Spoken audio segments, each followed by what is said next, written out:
Ustaz, rambut panjang sesuai ikat ke tak kalau sembahyang?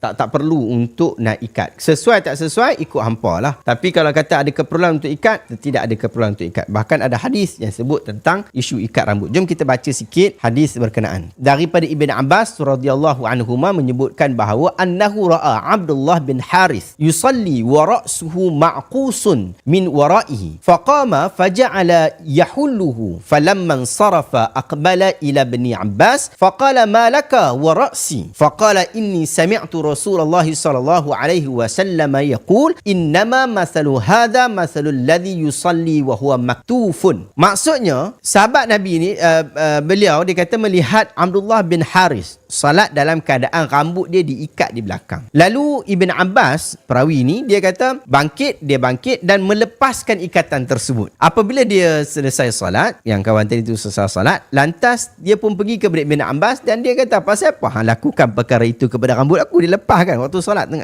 dilepaskan. Lalu Ibn Abbas dia sebut, dia kata, aku mendengar Rasulullah SAW bersabda, perumpamaan orang yang solat dengan mengikat rambutnya seperti orang yang solat sedangkan kedua-dua tangannya diikat ke belakang. Hadis ini sahih tak sahabat-sahabat? Hadis ini adalah hadis yang sahih riwayat Imam Muslim. Ibn Athir rahimahullah berkata, dia kata makna hadis ini adalah apabila orang yang salat rambutnya diuraikan, maksudnya tidak diikat, maka rambut tersebut akan jatuh ke tanah ketika sujud sehingga pemiliknya akan diberikan pahala sujud dengan rambut dia. Namun apabila rambut dia diikat, jadilah ia termasuk dalam makna orang-orang yang tidak sujud. Ia diumpamakan dengan orang yang terikat dengan kedua-dua tangan. Itu maksud Nabi kata orang yang terikat dengan kedua-dua tangannya. Kerana kedua-dua tangan tersebut tidak dapat menyentuh tanah ketika sujud. Seperti mana rambut yang diikat ke belakang tidak dapat menyentuh tanah ketika sujud. Yang ini disebutkan oleh Ibn Athir dalam Nihayat fi Ghalibul Hadis, jilid yang ketiga muka surat 275. Itu kenyataan daripada Ibn Athir. Di dalam kitab Nailul Awtar disebutkan tentang perkara ini. Dia kata hukum ini, iaitu larangan mengikat rambut ketika salat, adalah khusus bagi lelaki, tidak bagi wanita. Kerana rambut wanita itu adalah aurat, wajib ditutup di dalam salat. Jadi dia ikat ke tak ada masalah. Apabila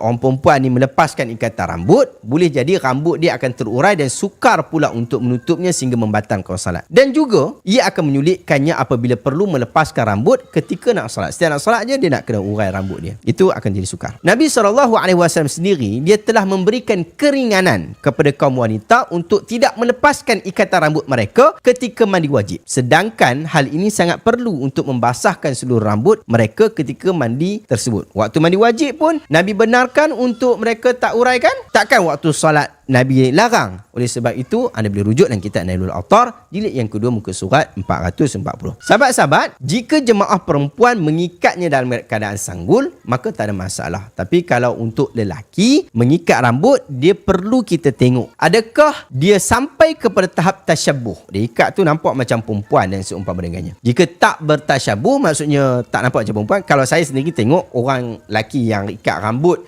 sekadar ikat rambut, kan ikat rambut pakai getah ke apa ke, saya tak nampak macam perempuan. Tapi kalau dia pakai pengikat rambut perempuan, mungkin itu adalah unsur untuk tasyabuh yang patut ditinggalkan. Tasyabuh ni menyerupai perempuan. Jadi dan demikian juga panjang tu. Panjang rambut tu janganlah macam rambut orang perempuan sangat. Lepas tu pergi buat rebonding macam orang perempuan sebagainya, tak elok. Pun begitu keadaan orang yang ikat rambut sambil salat, mereka salat dalam keadaan yang masih sah. Tetapi hukumnya dalam mazhab Syafi'i disebut sebagai makruh tanzihi. Makruh tanzihi ini adalah perbuatan yang dilarang tetapi tidak membawa kepada dosa, dan perbuatan itu menyelisihi apa yang Nabi SAW larang, walaupun larangan itu dianggap sebagai larangan yang tidak tegas. Wallahu ta'ala a'lamu bisawab. Moga-moga kita dapat manfaat daripada isu berkenaan.